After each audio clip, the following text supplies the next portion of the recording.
This program is presented by University of California Television. Like what you learn? Visit our website or follow us on Facebook and Twitter to keep up with the latest UCTV programs. Also, make sure to check out and subscribe to our YouTube original channel, UCTV Prime, available only on YouTube.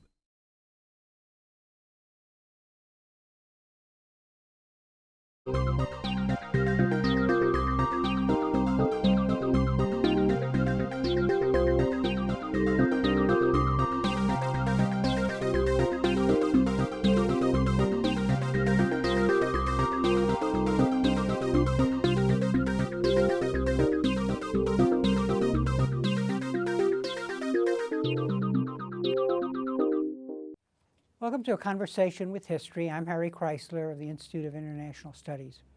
Our guest today is James Cartwright, who currently serves as the inaugural holder of the Harold Brown Chair in Defense Policy Studies for the Center for Strategic and International Studies, and he is a senior fellow at the Belfer Center for Science and International Affairs at Harvard Kennedy School.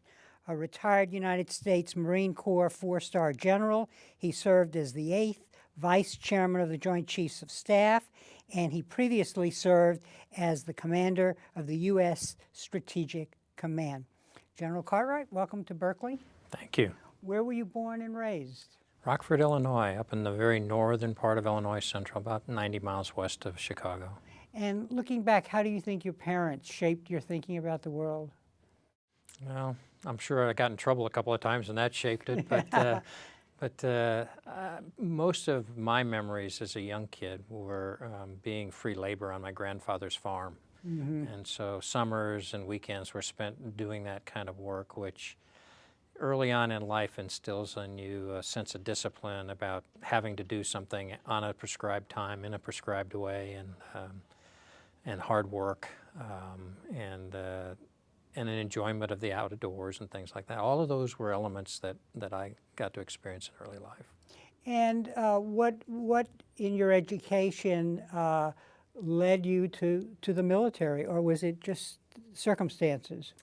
As always, a lot of it is circumstance. My father was a Marine, just a young enlisted Marine for 2 years, so that was kind of my introduction to the Marine Corps.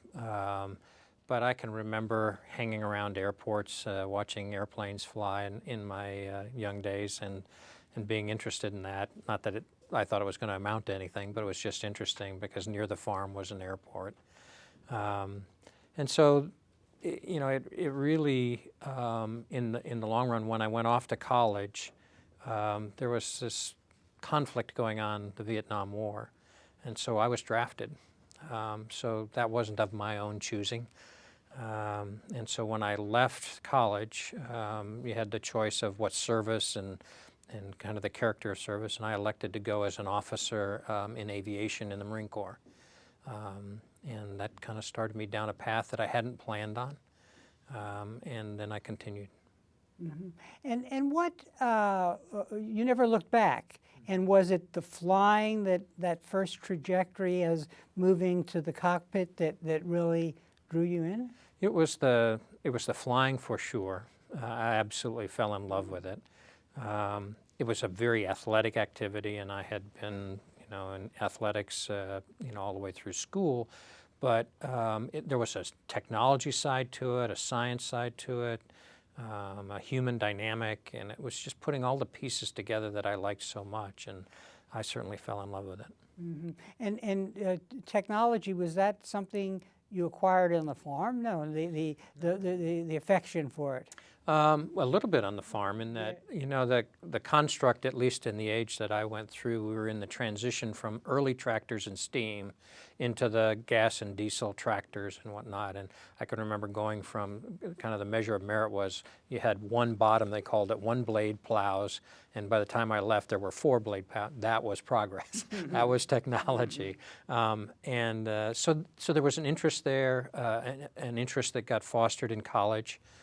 In a big way, just the opportunity to work around labs and science issues. And then when I got into the military, it just all seemed to fit together with personality and athletics, and all of the pieces came together. Now, you've held some important command positions in the military throughout your career, and I want to trace the cursus honorum, we used to call it, the career path that led you up the military ladder. But let me ask you, I'm always interested in kind of the skills and the temperament, involved in various kinds of roles. So let's talk about your role as a commander. What do you see as really critical as the elements of leadership that you've learned? Well, one is an understanding of what it is you're trying to accomplish and putting that at the front end, which oftentimes gets forgotten. Second is an understanding of how to work with people and to get them to understand what the objective is and to get them to measure the value of their contribution by the contribution to that objective. And then the other is just plain understanding and not losing patience, because people are people and things happen. And I take that back to my life on the farm. I mean, so you just didn't get to pick the weather. Sometimes it was good and sometimes it was bad. Sometimes the crop was good and sometimes it was bad. And being mad at it really didn't solve anything. And so a lot of those types of temperament issues contribute to a climate in a command that is conducive to people having a sense of autonomy, but really more importantly, a sense of contribution. And if they can feel like at every level they're contributing in some way that's meaningful, then they're willing to be tolerant of the things that are irritants that will always occur in any situation, whether it's people irritants or didn't have the right spare parts or whatever it was. But if they feel like they're contributing, they can work through those things. And that to me is really critical.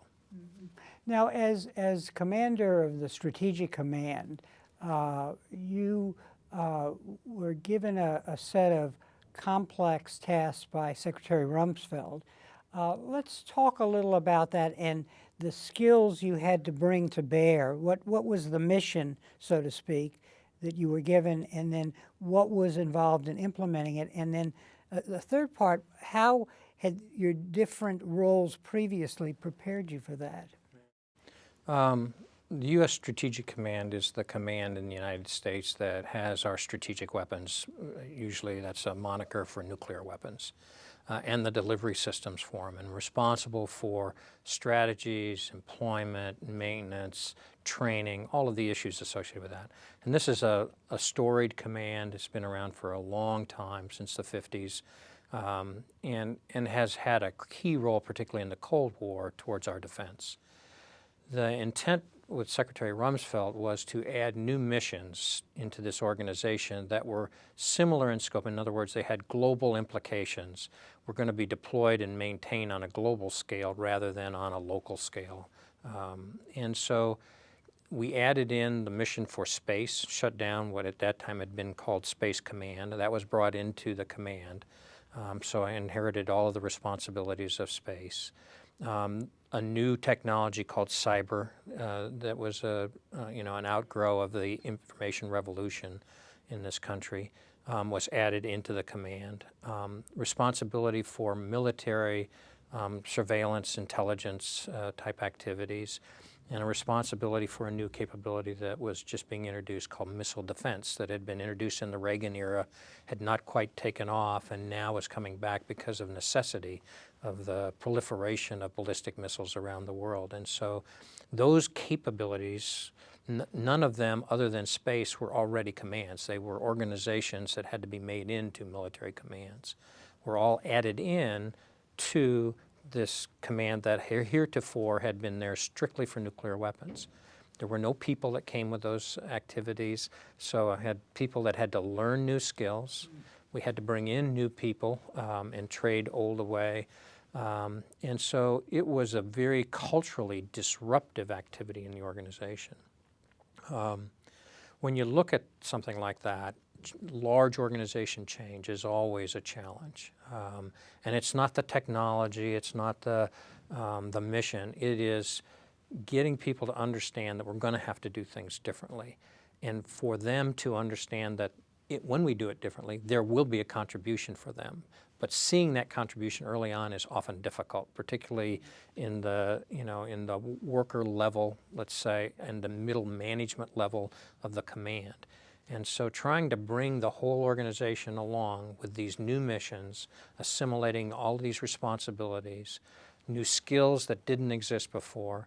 Some of these missions had no military counterpart to them. In other words, cyber, as an example, really didn't have any place I could go, oh, I'll go to such and such a place and get all the cyber people. There wasn't a place to go get that. Same with missile defense. And so it took a lot of work to bring these disparate skills in, train people up, and bring together a coherent type of capability for the nation. For me as an individual, prior to that, and thinking my way through, okay, where am I going to find the skills to do this? Leadership is something that you learn early in the military, and it is a constant activity that you practice and work, and so that skill was there.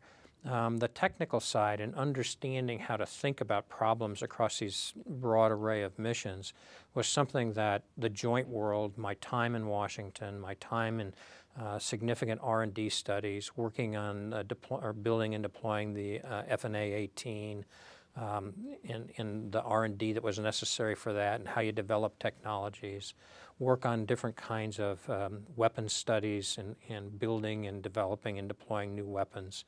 All were contributors. And then kind of the final piece was understanding organizational constructs, organizational incentive structures that help people move in the right direction, understanding budgeting and where resources go and how you acquire those resources to ensure that you can in fact be successful. Those were all key issues that were necessary. And then because I had spent time in Washington, I had an outward look from the command that probably was very beneficial in being able to work with the Congress and with the administration and with the DOD to be able to pull the pieces of these missions together, create organizational constructs that would in fact fit in to the authorities that the services had for resourcing and training, would fit into the deployment responsibilities of the joint side of the equation, would fit into the yearly programming for resources with the Congress and committees of jurisdiction.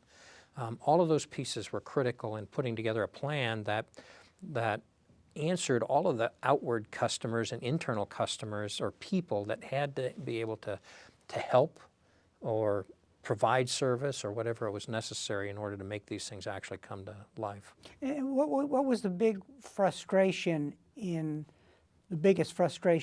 trying to accomplish this? I mean, and then as a result of that frustration, did you learn something new that you hadn't known? I think culture is the biggest part. I mean, people have to understand that before they let go of one trapeze, that there's something there that's going to be meaningful. We'll employ them, we'll pay them, we'll provide home and shelter for family, et cetera, food. But the idea, particularly for middle management, to understand what that role is going to be, they got to middle management by being a specialist in some area. If that specialty goes away, what's their ability to then continue to manage? And they know what they know, and they can't yet see what the possibility is going to be. And so they may move in a direction that looks positive, but what I learned in this evolution was it ran on about 6-month cycles. I'd see progress for 6 months, and then we'd start to retrench. We'd start to go back to old ways, and you'd have to put in a little more incentive in and push harder, and then we'd get another 6 months. But that cycle went on for a good 2 years before the command really started to say, okay, this isn't going to go away. It's not just a flash in the pan. These technologies and capabilities are real. I can learn. I can contribute. And now I've got to do what I have to do here to make sure that, one, I'm contributing, and two, I've got a livelihood in front of me, particularly for the civilian side of the organization, that I can continue to work in.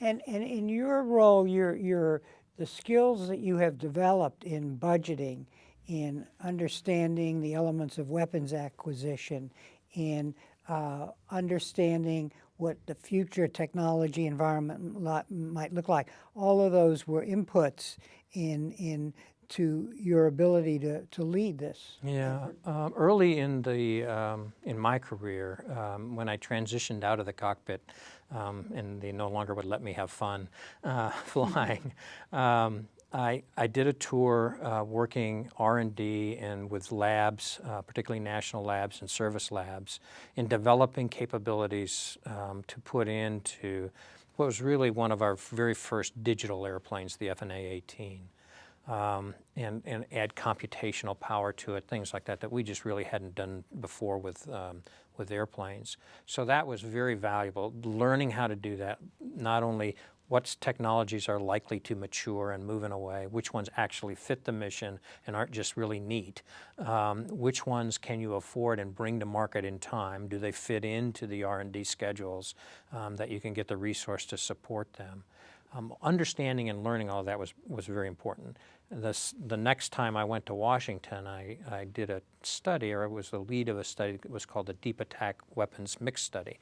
And this was a look at all weapons that we were buying in the Department of Defense and trying to understand which of those needed to be set aside, which of them required modernization, what modernization was available, et cetera.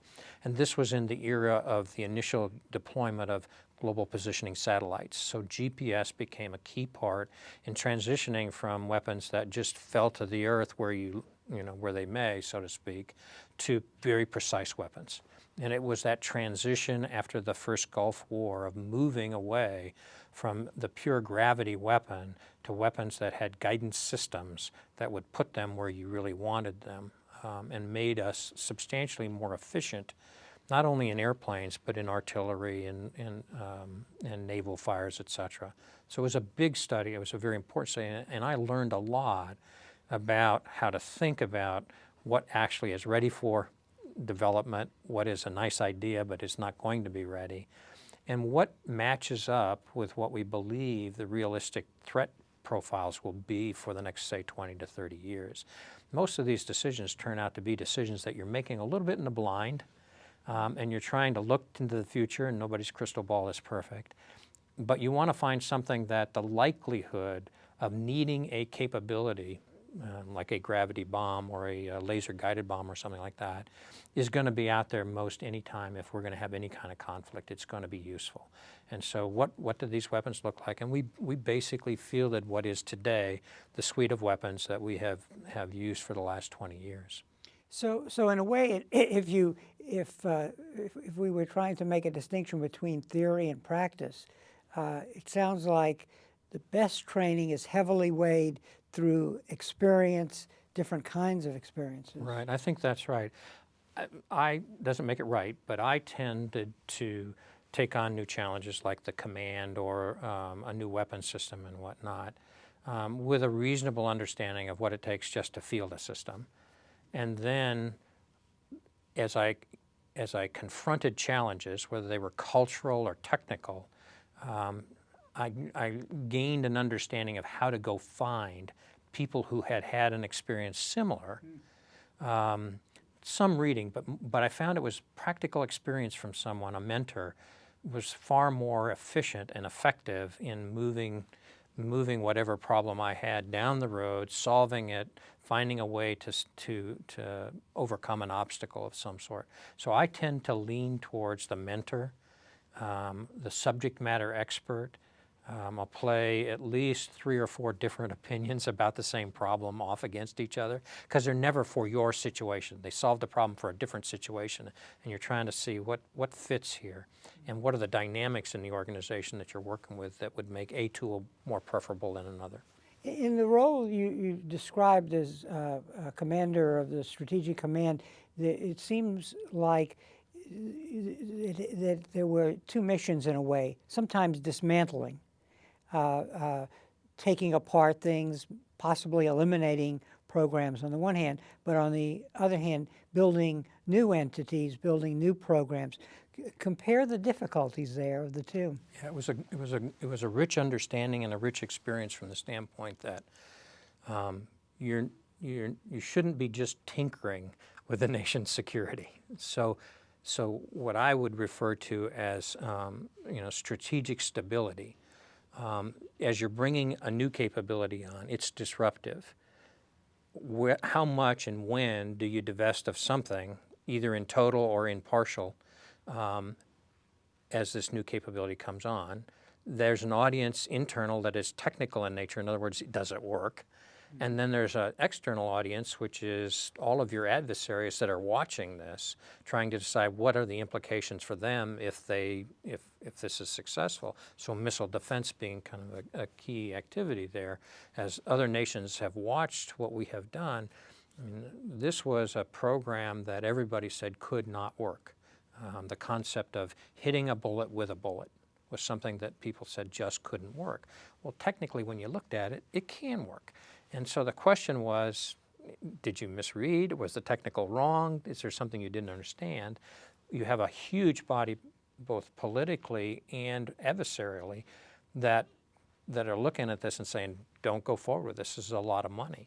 At the same time, you're maintaining a legacy arsenal of weapons that you kind of question their utility. You know, are they going to be useful as you move into the next generation threat and the environment that develops in the world? And so playing that balance, playing the understanding of risk, internal technical risk of will one work before you let one go away, playing the more political and diplomatic side of the equation of, okay, you're introducing disruptive technologies. They may not have an answer on the other side for that disruptive technology. That could put them in a less stable condition. It may actually destabilize the world more than it stabilizes it, even though your intent is to eventually stabilize. How do you manage that strategic stability with your adversaries, with your friends, with your disbelievers? It was a huge learning experience for me, and I loved it. I mean, I just loved it, but I got so much help from so many people. Now, explain to us what your next role was, that is, Deputy Chairman of the Joint Chiefs of Staff. What is that role about? It's not command. It's not a command. No, it was built, or it was formulated and stood up under Goldwater Nichols. And initially the idea was to give the chairman a counterpart so that when the chairman traveled or was incapacitated or whatever, you had somebody else that was there running, almost a COO, running the organization, making sure the trains ran on time, day in and day out, and then could step in at any time for the role that the chairman would play. And it stayed in that kind of framework for the early years. As the dialogue over the last 10 years has developed about soft power and whole of government and the integration of all of the elements of power associated with the nation state, the role of the vice chairman became more and more external but internal to the country. In other words, my external role with the Congress and with the administration to make sure that, one, they understood what we could and couldn't do, alternative strategies for problem solutions that emerge, the ability to describe for the Congress and for the administration what we needed to be doing in the future and to be able to, in a hockey analogy, to skate to where the puck was going to be. You know, trying to do that and making sure that they understood that certain investments really needed to be made if you wanted to be in a position where the black swan appeared and you didn't have an answer. You just don't ever want to get there. Doesn't mean you solve the problem, but the likelihood is greatly diminished if you can think about the problem that way. And so the vice chairman has become more and more involved over the past 10 to 15 years with the activities associated with the Congress and the administration day in and day out, trying to coordinate with other members of the cabinet, other cabinet agencies, particularly state and the intelligence side of the equation, the capabilities necessary for national security. And in this role, you become something of a strategist and a planner, right? Is that fair? Yeah. It's true. I had several tours on the joint side that were associated with strategy, with gaming, with analytics associated with military operations, a lot of analytic work. And so that gave me a basis for understanding in general terms how to look at an adversary or a problem or a challenge, how to take what is being done diplomatically and try to find military supportive activities that would help that diplomacy be realized. And if that diplomacy stalled or failed, would be available to be used to reset so to speak, the diplomacy capabilities and put it back in the hands of the diplomacy side after whatever conflict, whether it was a dust-up or whatever, occurred. And it's so important to understand that what was the objective when you started? Does the military capability that you employ fit that objective? And does it fit the end state of return to diplomacy that will leave you in a better place? Okay. Almost any strategy works for just going out and destroying things. What you want to make sure you're doing is, what is the end state you're trying to get to? Why haven't you gotten there? What would make you have the opportunity to reset the diplomacy and let it pick up again, only have that diplomacy be more meaningful and more effective? So it sounds like, in addition to the real adversary out in the real world, another adversary here is inertia. That is the inertia of old programs that need to pass, but also the inertia that comes when you start a new program, which is linked to a toolbox, for example, diplomacy, but which can be perceived and implemented in a way that it becomes an end in itself. Yeah, I think that's very true.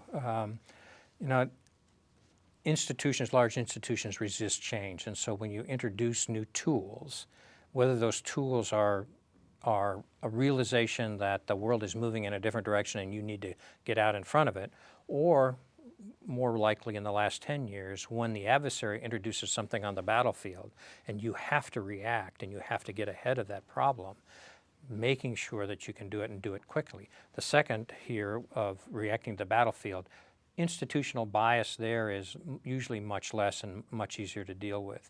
It's when you're trying to skate to where the hockey puck is going to be, so to speak, that you run into more institutional bias, cultural bias, that doesn't like to let go of what it is they're doing for good reason. And we see this today in large measure in our nuclear stockpile. I mean, what is the future going to bring? What's the likelihood that the remnants of mutual assured destruction need to be retained? What elements of that need to be retained, and for what? And what is it you're going to use it for? And therefore, how big, how many, in what ilg, what delivery system? All of those questions come into play in the abstract because it hasn't happened. And what has happened is we've been very successful in the Cold War. Therefore, the institution wants to just keep doing that. And the reality is things like terrorism, things like the proliferation of intellectual capital through computers and whatnot, multimedia and social media, are out there, and the world is changing. Mm-hmm. And the likelihood that the threat of mutual assured destruction to, say, a terrorist organization is credible has significantly diminished. And so we've got to start to understand how we're going to think about the threats of the future in a very multipolar world, not a bipolar with two superpowers. If you take the global zero agenda, what are the points of leverage for making this change possible? Is it as an insider making the argument in the Pentagon, or is, as we see now, former national security advisors and former defense and state officials on the outside trying to lobby the system, interesting enough, which they helped create in a way? Yeah. I think it'll be interesting to watch this transition occur, because I think you've said it right in that it is not likely the institution of United States Strategic Command is going to lead that change. It is more likely that we need to sit down and understand what the national security strategy is going to look like for the future. It was not an election year issue, so you have to now bring it forward. I think we all made conscious decisions that we would do a little bit of work at that point, but the real implementer, if there is to be an implementer for change, is going to be the president. It has to be. And he's going to have to work with his counterparts around the world to move this activity forward. Now, this activity is not getting to zero. That's not the issue. It's zero is like saying I want peace, not war. But it is a venue by which you can measure progress. So what is it you need these weapons for? What's the likelihood that you're going to have to employ them, and if so, in what way? So what's an appropriate delivery system? How many would it take for you to feel safe? And then this issue of strategic balance again. If we have a successful capability like missile defense or cyber, what are the things that will address that we heretofore have used nuclear weapons for? And so you saw in the most recent START negotiations, treaty negotiations, that in the preamble, they addressed for the first time missile defense and what was called prompt global strike, which is strategic weapons that are conventional in nature. In other words, they're not nuclear. Because the realization is there are other tools in the toolkit, and they're appropriate tools, and they make sense, and they give an administration or a government more options to avoid getting to the precipice of nuclear war. And that's what you want. You want as many tools from influence and statesmanship through your conventional forces and your strategic forces, more options to keep you from getting to what we would call kind of the weapons of last resort, which in most cases are nuclear. And so this in your background, the work with new technologies in a way has sensitized you to the array of possibilities the technology puts on the table, so to speak, as you are saying, well, these old programs need to go for such and such a reason. Right. I think that's true, but I always try to understand. I mean, there's all sorts of things you can invent out there. Yeah. What is it we're going to need? What's the strategy look like? And so the dialogue that's going on associated with Global Zero and other organizations is a dialogue of what is it we're going to need to be able to do? And then you start to put into that capability the kinds of things that missile defense has brought us, that cyber could bring us, prompt global strike, et cetera. And those basically came out of ideas in the Reagan era and have been carried through in one way or another. And now, given some of those, I've certainly had an opportunity to play in some of those areas and to develop not just missile defense for missile defense, but missile defense that had a specific niche and a specific role in the world that was really, to a large extent, hard to dispute. We needed to stop the proliferation of ballistic missiles. Didn't matter what was on top of them, but their ability to come in cheaply and reach out and touch people in just minutes or seconds had no counterpart. And to build another offensive counterpart or to go immediately to nuclear weapons was completely inappropriate. You needed some capability. And so it's understanding what you need and driving the technologies in that direction rather than, oh, it looks like I could go invent this. Now let me invent a strategy that matches it. Mm-hmm. So that in a way technology can be a vehicle for this transition from hard power to soft power. It can, and it will be. It has to be. But in doing that, you have to fill up the soft power toolbox, so to speak, with things that are credible, that an adversary would in fact look at and say, okay, maybe there's a different way of doing what I wanted to do. And maybe we can find common ground here. Let's talk a little about the drone technology, because this is an example of a technology that really came out of the cruise missiles, right? Was there some connection there? And so help us understand the thought processes involved in deploying that, and then the difficulties of controlling its use, maybe. Well, there's a long history of unmanned vehicles, whether they be cruise or missiles and rockets and things like that. But what came to light in the trend of conflict over the last 15 years has been that, one, it's become very precise. Two, it's almost 24 hours a day. You need to know what's going on out there, and you need to be able to protect your forces. And as the mobility of ground forces has increased, the requirement to put in front of them the intelligence, surveillance, and reconnaissance assets and the weapons assets to keep them protected as they maneuver and get surprised or whatever happens on the ground. You don't want them going out from under that umbrella. And we had started to get out beyond where that umbrella could actually operate. And so what we were looking for was, if I, as a Marine, you're always a rifleman first. Well, do I want to call for somebody if I get in trouble and then hope they get there? if they get there maybe in 20 or 30 minutes, then stay around for 20 or 30 minutes. That might solve a local problem, but it doesn't give you a warm sense, and they're not telling you what's around the next corner, et cetera. You're responding to being attacked. How do you change that problem? How do you do it in a way that's affordable? And how do you keep something on the battlefield longer than a human being can be functional out there? And that was the issue, particularly with aviation. How do you get something to be out there for 24 hours a day? A man in the cockpit's about 9 hours of useful life. And so when we looked at some of the smaller, medium-sized unmanned aerial vehicles, it became clear, one, they operate for 20, 24 hours.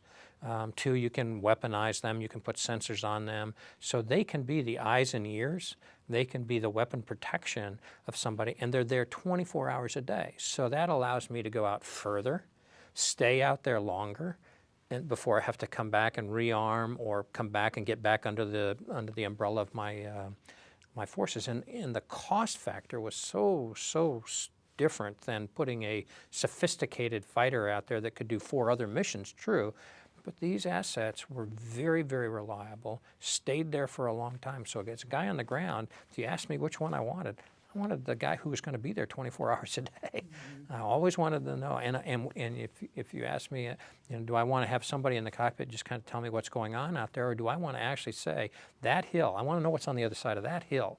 I want something to go look at it and come back and tell me what's going on over there. I don't want to be surprised on my flanks. Mm-hmm. Now, in the context of military considerations, those explanations help us understand why we go for the program. But the question then becomes, how do we? Wasn't it Rumsfeld's line? Are we creating more terrorists, than we're killing? I'm not. What I want to get at is, how do you, once you adopt a program like that, where should we look in the system, and maybe it's outside the Pentagon, to impose the values that say, hey, this has limited use, but we want to pull back from a use that in essence undermines our values or undermines our goals in a particular area. I think it's true with any new technology, whether it be a weapon or a delivery platform, that you develop it for what seem to be very right reasons at the time, and you use it that way. But as it matures, you find that it can do other things.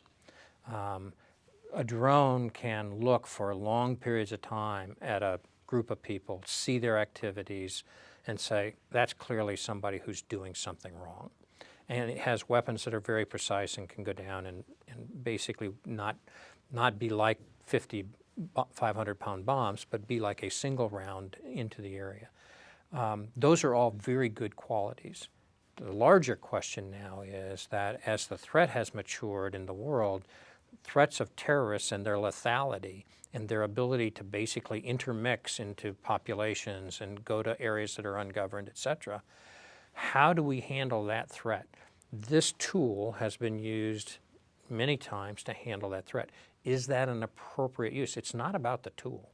The tool gave us the capability to, for sure, but we have to understand the moral implications of the activities. That discussion, number one, should not be, the result is we get rid of all drones. The issue here is we are not going to do the following things, or we are going to condone the following things, but only under the following circumstances. Those debates, I find, are quite rich. Those debates are not, just stuffed off in a corner and people are told to go away and don't talk about this. These are very rich debates, and I think the richness in those debates has been the result of discussions about whole of government activities and working between agencies and having perspectives for the administration brought up. How does justice see this? How does the State Department see this, et cetera? Thinking your way through the implications, second and third order effects that could arise from something that was brought into being for a very good reason. Okay? And I think those debates, you have to have them.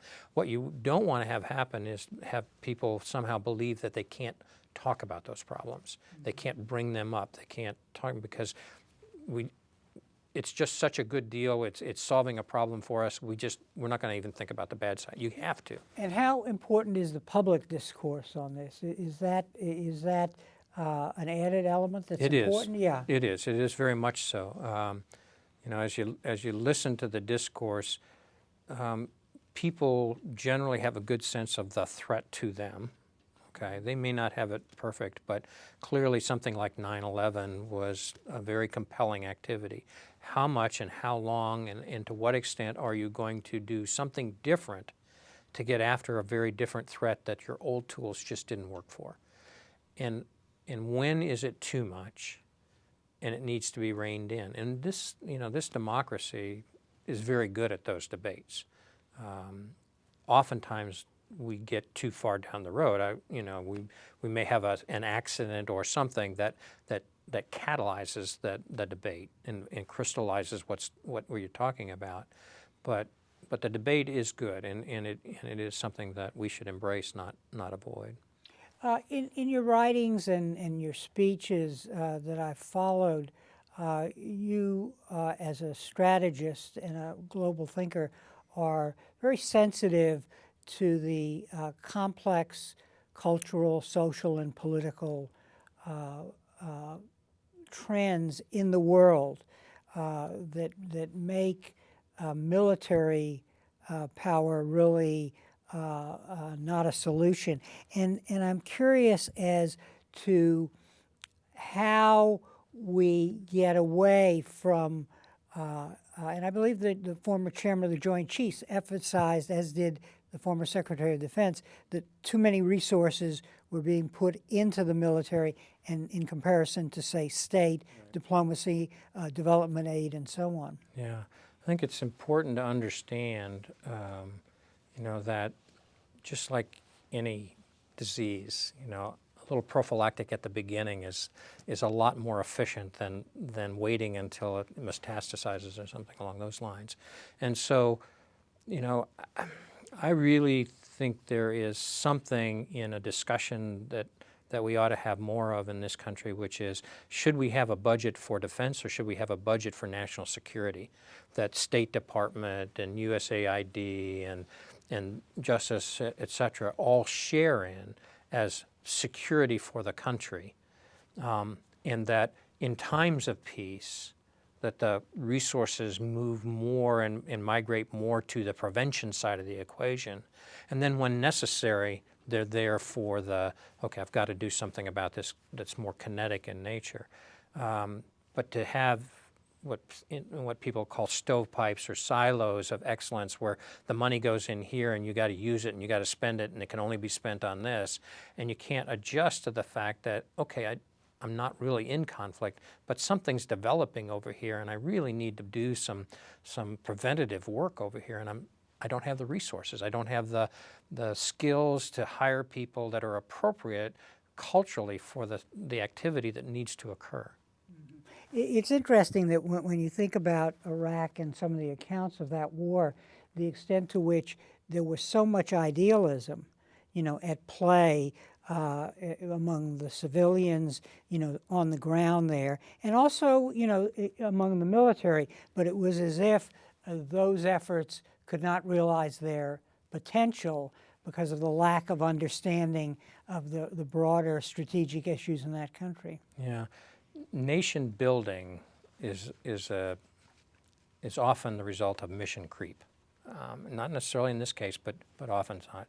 So in other words, you went there for one reason, and now you feel somehow that you have a moral obligation to actually make these people, you know, rich or bring them up to a standard of living that somebody has artificially set. And that mindset, number one, it's hugely cost imposing on us. Number two, we often want to make them like us, and that's not what they want to be. And so you have completely disconnected objectives and resource allocation, and you can't reconcile it, so you just keep trying harder with more money, more people, more lives, et cetera.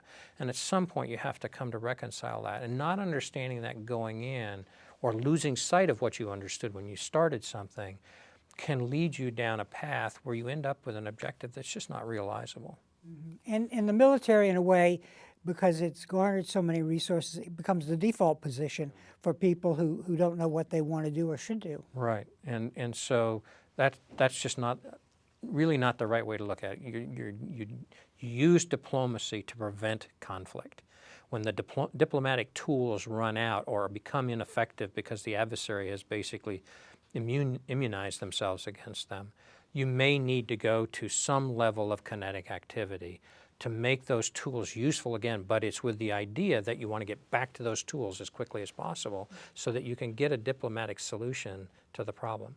And if the military encroaches in either direction on that activity, you begin to get mission creep. And that sometimes that happens because they're the only ones that are available or the only ones that are resourced or things like that. And you put the wrong face on what you want the objective to be. I mean, that's what could happen. Looking at your career and the different roles you've played and what you've learned, and in a way you've been a kind of an integrator of technology, address to particular challenges in new environments, and you've dealt with the bureaucracies that want to hold on to the old and not move to the new, to fight the last war and not the next one. So how do you view this era of austerity that we're now in? In other words, in what ways can that be an opportunity to essentially move in the right direction, deploying the kinds of skills you've described in your own career? I'm a little bit outspoken on this, so you can take it with that caution. But to me, this is a huge opportunity. We as a nation, when we fight, we throw everything in. We give everybody everything that we can possibly give them to be successful, and that's a great attribute. When we come out of those conflicts, then we start to tear down some of that spending, reduce it, bring us back in line with more peacetime activities. And what happens is that historically we have things like hollowing the force, which is the constant reduction of incrementally of budgets, and therefore I take a little from every program and every capability, and all of a sudden the capabilities are really not real anymore. There's not enough people to make a division or whatever the challenge is. So to me, one of the things that we want to do is figure out how much we need to come down and get it right up front, and go ahead and use the shock of that to bring it down and to change behavior, to say, I can't afford to be on a profile that only builds me one ship per coast or one airplane per coast. I've got to be on a profile that gets me back to scale. I have to build airplanes that are cheaper but effective, that I can proliferate out and actually deploy all over the world, or ships or whatever it is. And I think the ship one was the only one that made it into the debates. But this idea that we've got to get back to scale, but we've got to do it smartly. That we've got to mix technologies that are leveraging, that allow us to do the things we are most likely going to have to do in the future for a price that is much more in line with what our resources are, and to force that technology into it. It doesn't mean that we're going to not need people. It doesn't mean that there's not going to be soldiers or armies. What it does mean is that, and you look at the kind of the history of warfare, just go back to the world wars, we fought as armies in World War I and World War II. We fought as divisions in Korea and Vietnam. We're fighting as brigades now. They're more lethal, they're more mobile, with less people, and technology has allowed them to be more effective over a much broader range. That's going to only continue. What are the tools that make that continue? What are they, and how do you buy them at scale in a time of austerity, so that you're ready when you didn't expect to not be in a conflict? Because we've been 100% right on not guessing when the next conflict's going to be or where. And so we have to start thinking that way. The pressure of a budget reduction is an opportunity. It's an opportunity to use innovation, which is this country's strong suit, to help move us in a direction and get us out of very cost-imposing acquisition strategies and war strategies that we have been following, out of necessity.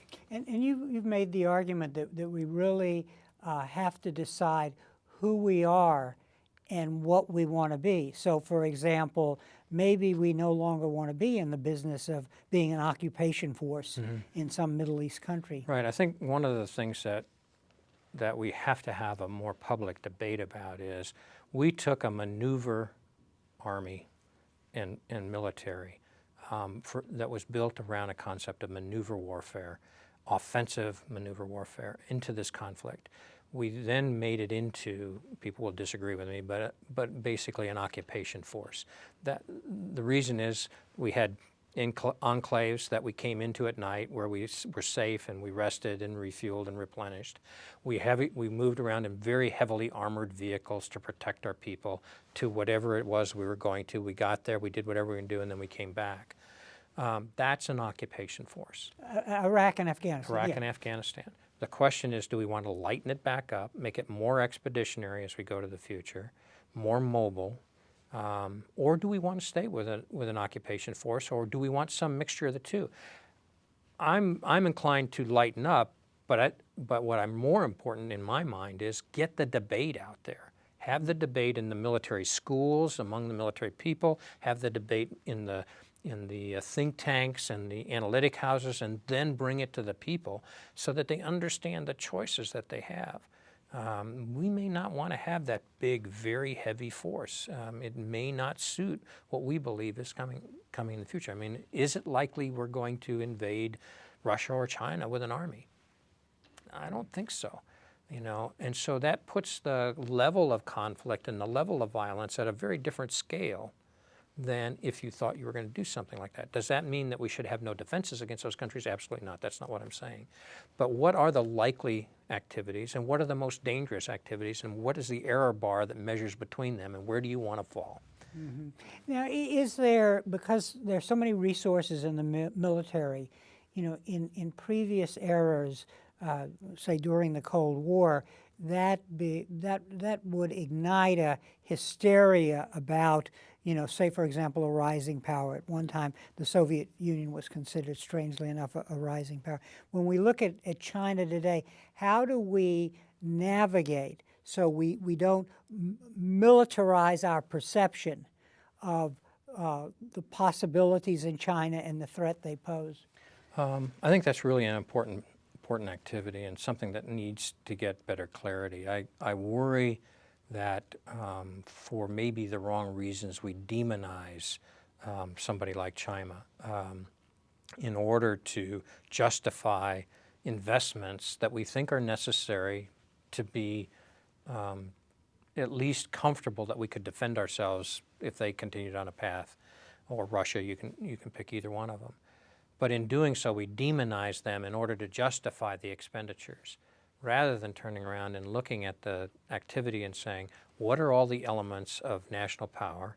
What does soft power look like in this context? How do we create a relationship here that's appropriate? How do we have a reasonable balance of strategic stability so that our nuclear arsenal at the very high end and their nuclear arsenal, and say Russia or any other country out there, are constrained to a level that's appropriate, and there's enough intrusiveness to have confidence that you're not being tricked?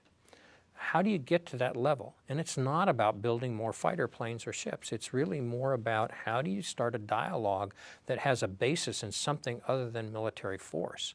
And how do you start to understand the values that you want to put in there? And then what are appropriate defenses and capabilities? And they will change with time.